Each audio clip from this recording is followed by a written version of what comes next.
Bismillahirrahmanirrahim. Assalamualaikum warahmatullahi wabarakatuh. Yang terhormat kepada Ibu Sintasih Dewanti SPD SI MSI dan teman-teman semuanya.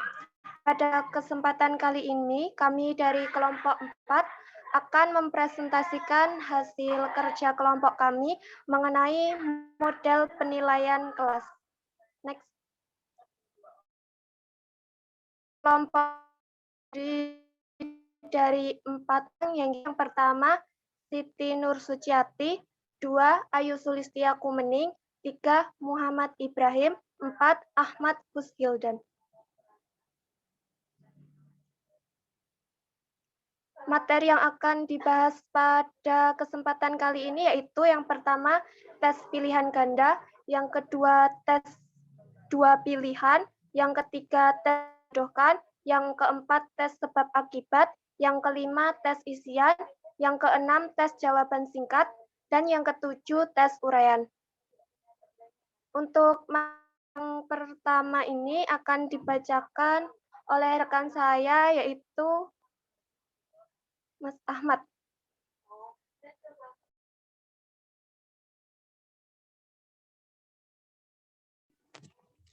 Baik, terima kasih atas kesempatannya. Yang pertama ada tes pilihan ganda.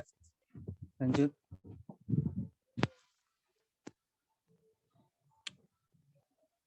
Soal pilihan ganda adalah salah satu bentuk soal jenis tes objektif yang penggunaannya itu sangat luas.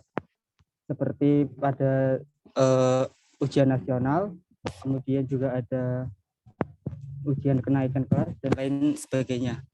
Di dalam soal jenis pilihan ganda, itu menuntut peserta didik untuk memberikan jawaban atas pertanyaan atau pernyataan yang tercantum dalam pokok soal atau STEM yang disertai dengan sejumlah kemungkinan jawaban yang benar.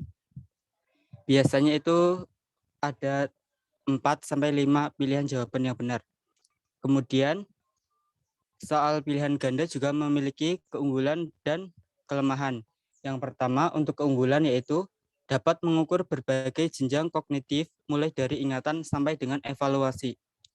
Yang kedua, penskorannya itu mudah, cepat, objektif, dan dapat mencakup ruang. Yang ketiga, reliabilitas soal pilihan ganda relatif lebih tinggi dibanding dengan soal uraian. Kemudian yang kelemahan dari tes pilihan ganda itu ada yang pertama, kurang dapat digunakan untuk mengukur kemampuan verbal. Yang kedua yaitu penyusunan soal yang baik memerlukan waktu yang relatif lama. Yang ketiga, sangat sukar untuk menentukan alternatif jawaban yang benar-benar homogen, logis, dan berfungsi. Lanjut. Berikut adalah salah satu contoh dari soal pilihan ganda. Bisa dilihat bahwa itu hasil pengurangan dari 4 kali 3x plus 2 dari 4 kali 4x plus 3 adalah sebagai berikut. Lanjut.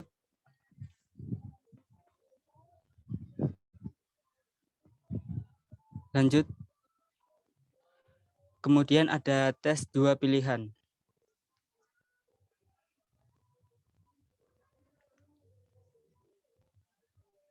Tes benar salah merupakan suatu jenis penelitian yang menuntut siswa untuk memberikan terhadap pernyataan berupa benar atau salah. Jika pernyataan atau benar, maka peserta didik akan melingkari atau mencoret huruf B. Dan jika salah, maka akan mencoret atau melingkari huruf S. Jumlah huruf B dan S itu harus sama dengan jumlah pertanyaan atau pernyataan. Kemudian dari sisi keunggulan tes benar salah, yang pertama ada sangat mudah untuk membuat soal dengan tipe benar salah. Yang kedua, memiliki banyak pokok bahasan atau dasar dan indikator yang dicakup soal. Kemudian, selain memiliki kelebihan, pada tes 2 pilihan juga memiliki kelemahan. Yang pertama itu bentuk soal benar salah sangat terbatas mengukur kemampuan pengetahuan saja.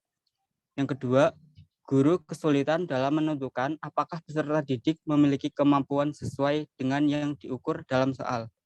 Yang ketiga, kurang dapat digunakan sebagai alat diagnosa kesulitan belajar. Lanjut. Nah, ini adalah salah satu bentuk contoh soal benar salah. Lanjut. Kemudian yang ketiga ada tes menjodohkan.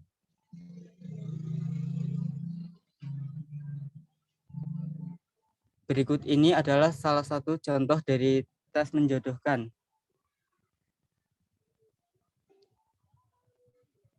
Lanjut.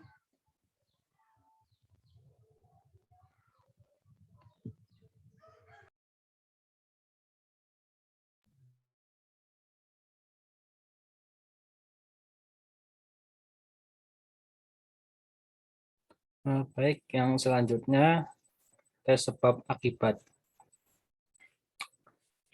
Tes sebab akibat ini merupakan salah satu bagian dari tes pilihan ganda sehingga petunjuk penyusunan maupun kelebihan dan kelemahannya tidak jauh berbeda. Pada bentuk soal hubungan antar hal, siswa dituntut untuk mengidentifikasi hubungan sebab akibat antara pernyataan pertama atau yang merupakan akibat dan pernyataan kedua atau yang merupakan sebab. Kelebihan tes sebab akibat. Yang pertama, efektif digunakan untuk menguji pengetahuan saat pendaftaran ke perguruan tinggi atau dalam mencari pekerjaan, sebab membutuhkan nalar dan pengetahuan yang tinggi. Yang kedua, dengan menggunakan kunci jawaban yang sudah disiapkan secara terpisah, jawaban dapat dikoreksi dengan lebih mudah. Yang ketiga, dapat dipakai berulang-ulang. Dan yang selanjutnya yaitu kelemahan tes sebab akibat. Yang pertama, konstruksi tes sebab akibat lebih sulit serta membutuhkan waktu yang lebih lama dibanding dengan penyusunan tes bentuk objektif lainnya. Yang kedua, item tes pilihan ganda sebab akibat memberi peluang kepada siswa untuk menerka jawaban. Berikut contoh tes sebab akibat.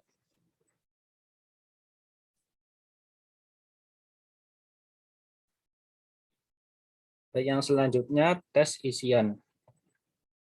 Tes isian yang biasa disebut komplement tes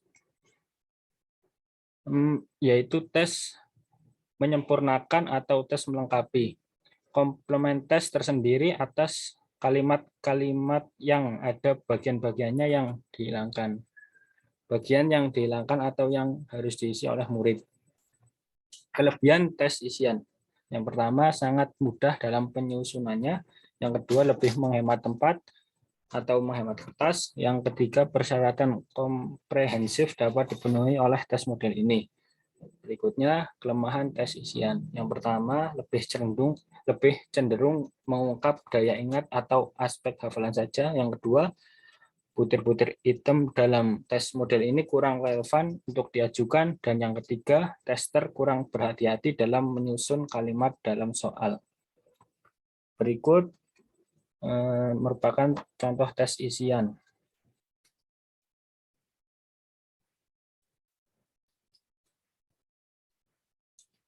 Baik, selanjutnya yang akan disampaikan oleh Mbak Suci. Baik, terima kasih Mas Hildan. Untuk yang selanjutnya yaitu materi tentang tes jawaban singkat. Tes jawaban singkat ini menuntut peserta didik untuk memberikan jawaban secara singkat. Yang diukur dari kemampuan yang diukur dari jawaban singkat ini harus dapat memecahkan masalah serta menginterpretasi data sederhana dan bersamaan. Kelebihan tes jawaban singkat ini yaitu menyusun soalnya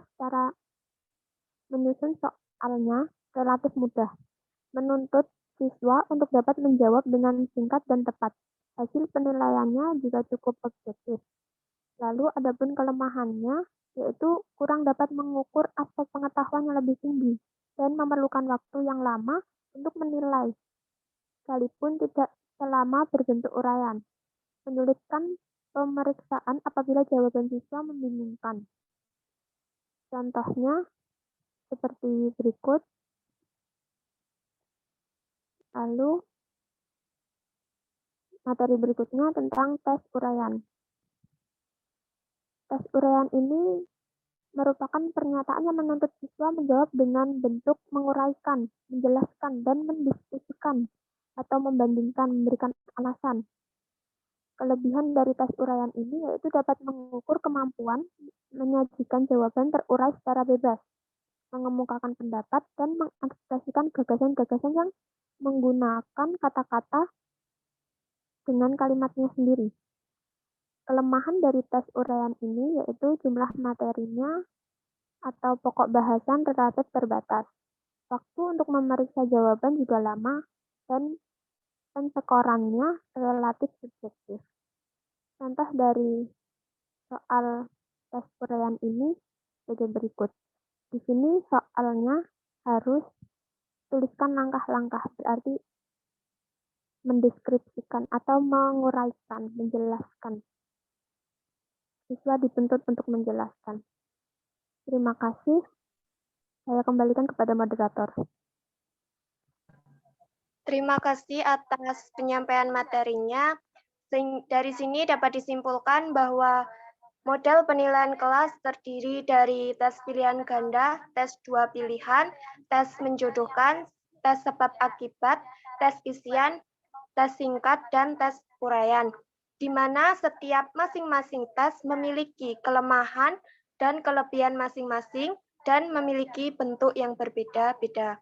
Mungkin cukup itu saja yang dapat kelompok 4 sampaikan. Ada kurang dan lebihnya mohon maaf. Wassalamualaikum warahmatullahi wabarakatuh.